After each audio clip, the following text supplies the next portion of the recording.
सनातन धर्म का वास्तविक स्वरूप 6 बिंदुओं में है। सनातन धर्मी किसको कहते हैं? पहली बात, जो शरीर से परे आत्मा पर विश्वास करता है। बहुत फंडामेंटल्स आपके सामने रख रहा हूं। दूसरा, जो पुनर्जन्म पर विश्वास करता है। तीसरा, जो मोक्ष पर विश्वास करता है।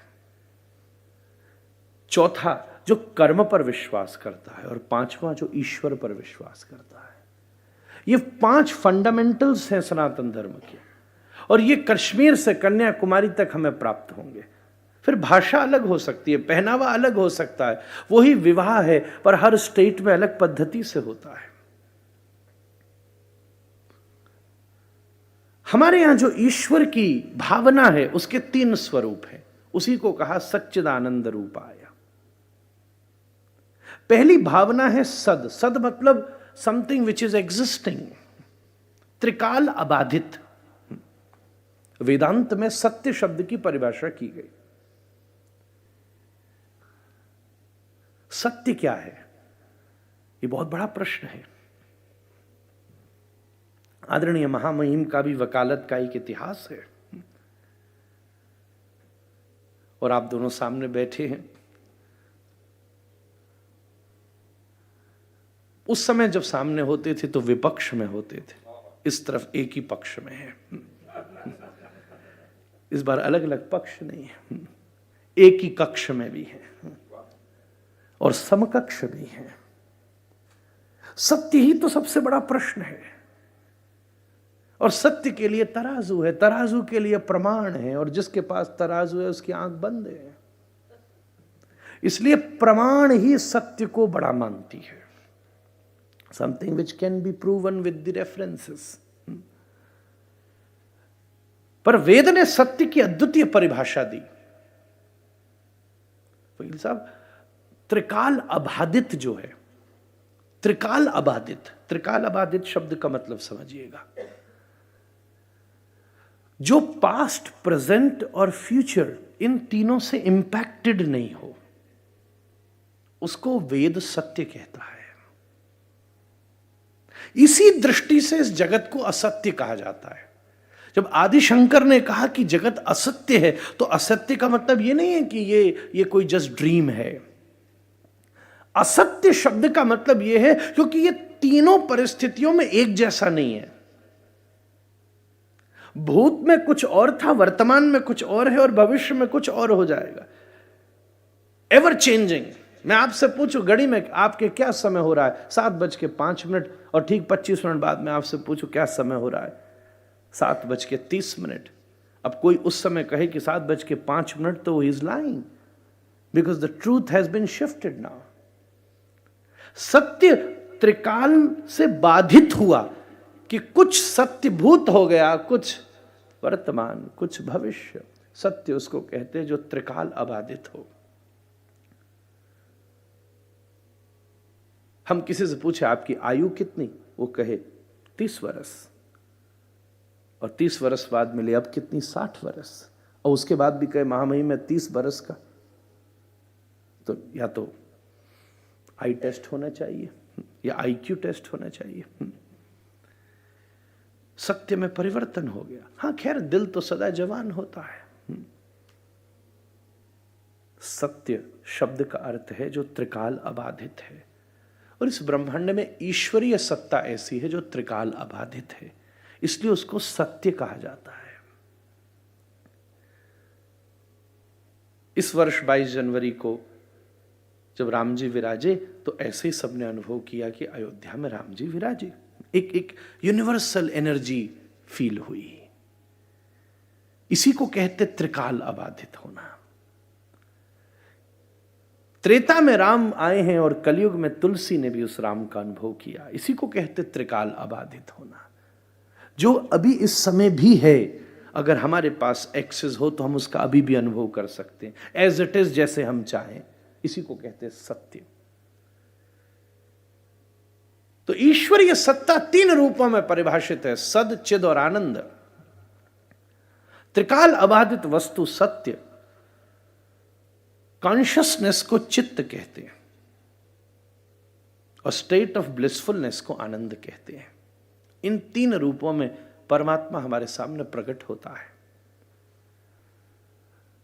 ये डेफिनेशन है, इसलिए डेफिनेट है।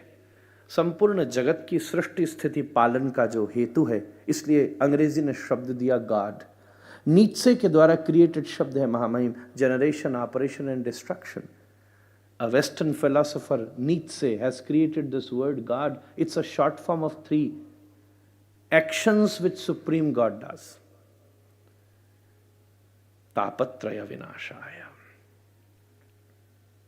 हमारे जीवन के तापों को दूर करने वाले परमात्मा भगवान श्री कृष्ण को हम प्रणाम करें। ऐसी प्रथम श्लोक की परिभाषा दी गई। भागवत जी के महात्मा के स्वरूप में उसकी महिमा का गान करते हुए 2 प्रकार के आधार लिए गए। मैं बस कंक्लूजन की तरफ बढ़ रहा हूं आज के पहले दिन के सत्र के। हमारे रिचुअल्स 2 पार्ट्स में डिवाइडेड हैं। एक जिसको हम कहते पूर्व मीमांसा और दूसरा जिसको हम कहते उत्तर मीमांसा। जो हमारा इमोशनलेस रिचुअलिस्टिक अप्रोच है उसको हम कहते पूर्व मीमांसा, कि हम ये काम कर रहे हैं जिससे फलाना हित होगा। हम ये पूजा कर रहे हैं उससे इंद्र खुश होंगे और इंद्र वर्षा करेंगे। फॉर इंस्टेंस, या हम ये फलानी पूजा करेंगे तो वो फलाना देवता खुश हो जाएगा। इसको हमारे यहां पूर्व मीमांसा कहा गया। महामहिम अभी थोड़ी देर पहले बड़ी विनम्रता के साथ दोनों जन बैठकर आपके सामने घट स्थापन किया गया। नवग्रह, तो हमारे वेद ने 9 प्लैनेट्स की पोजीशंस बताई है। उसके हिसाब से हमारे विद्वान आचार्यों ने उसके सामने 9 प्लैनेट्स को स्टेब्लिश किया।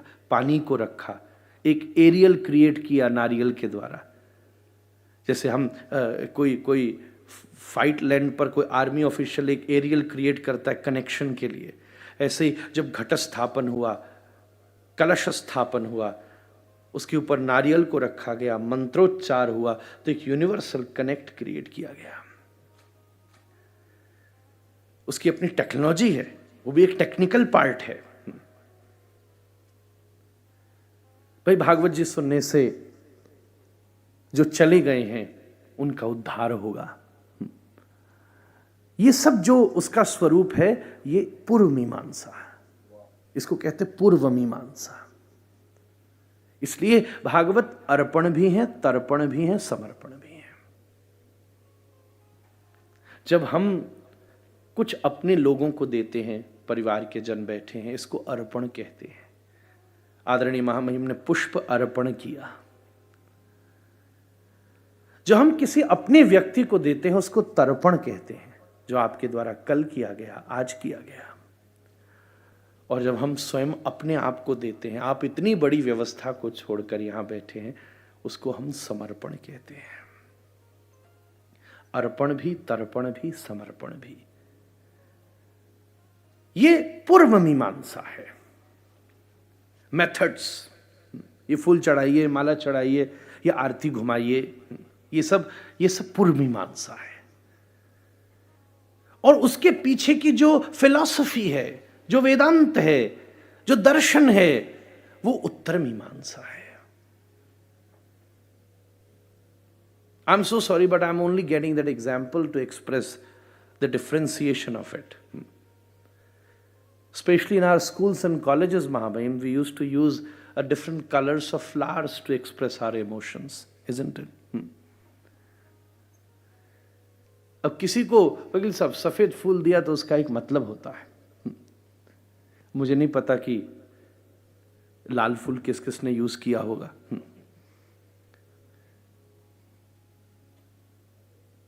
जिसने भी यूज किया अवश्य में आदरणीय मां बैठी हैं। मेरी मंच पे सारे फूल हैं, जो आपको यूज करना हो कर सकते। पीला भी रखा है, लाल भी, सफेद भी। उस सब फूलों का एक मतलब होता है।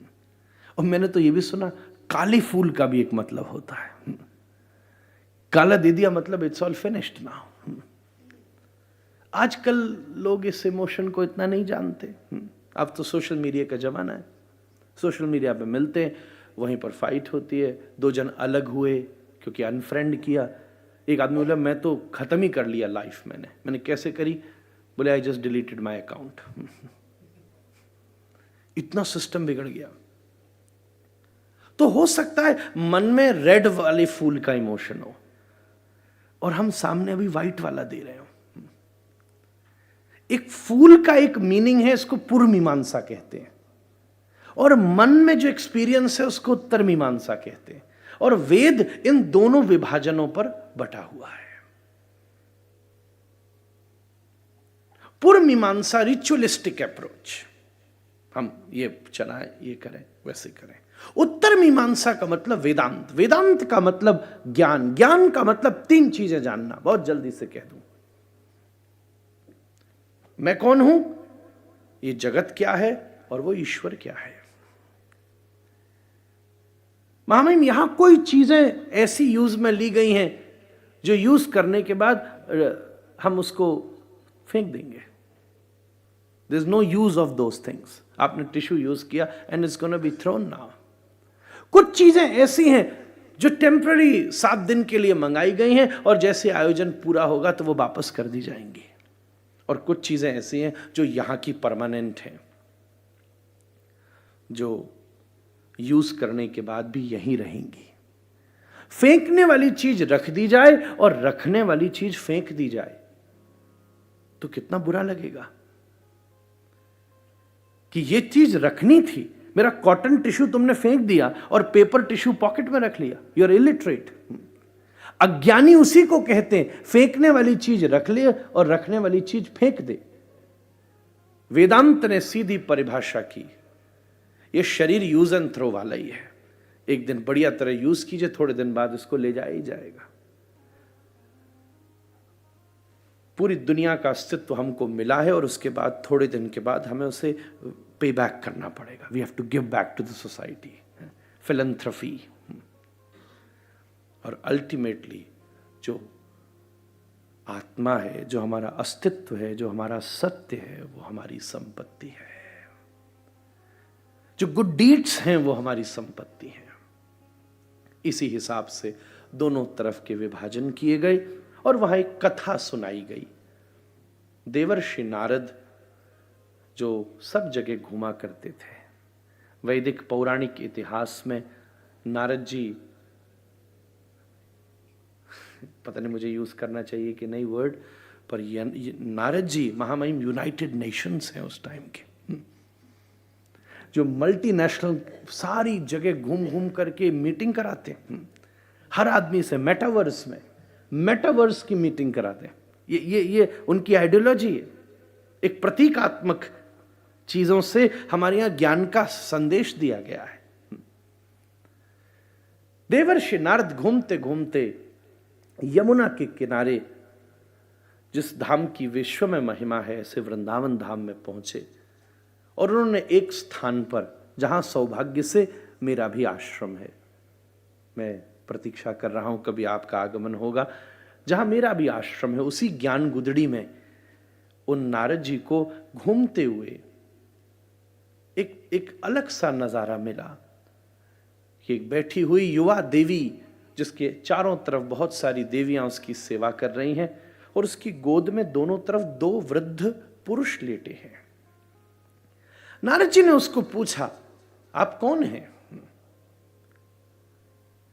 तो वो देवी अपना परिचय प्रदान करती है। अहम भक्तिरिति ख्याता इमो में तनयो मतौ ज्ञान वैराग्य नामानौ काल योगे न जर्जरौ। मेरा नाम, मुझे लोग भक्ति कहकर पुकारते हैं, और मेरे ये दोनों पुत्र हैं ज्ञान और वैराग्य, और ये दोनों पुत्र समय के साथ बूढ़े हो गए। ज्ञान और वैराग्य बूढ़े होने का मतलब क्या है कि ठीक है, अब कोई इसका प्रयोग नहीं कर रहा। मैं भी पहले वृद्ध थी, पर वृंदावन पुनः प्राप्य नवीनेव स्वरूपिणी। इस वृंदावन में आकर के मैं तो युवा हो गई, पर कैसी काल की परिस्थिति है कि ये बूढ़े ही हैं, आप कुछ करिए। नारद जी ने उनको उठाने का बड़ा प्रयास किया, वो उठे नहीं। प्रार्थना करी तो कहते आकाशवाणी हुई। अब ये इसका थोड़ा पौराणिक अंश है भागवत जी के महात्मा का, कि देवर्षि नारद आप सदकर्म करो, ऐसा सदकर्म करो जो विश्व का कल्याण करे, तब आपकी कामना पूरी होगी। वचन देकर देवर्षि नारद सब जगह घूमने गए, पर किसी ने भी उन्हें सदकर्म की परिभाषा नहीं दी।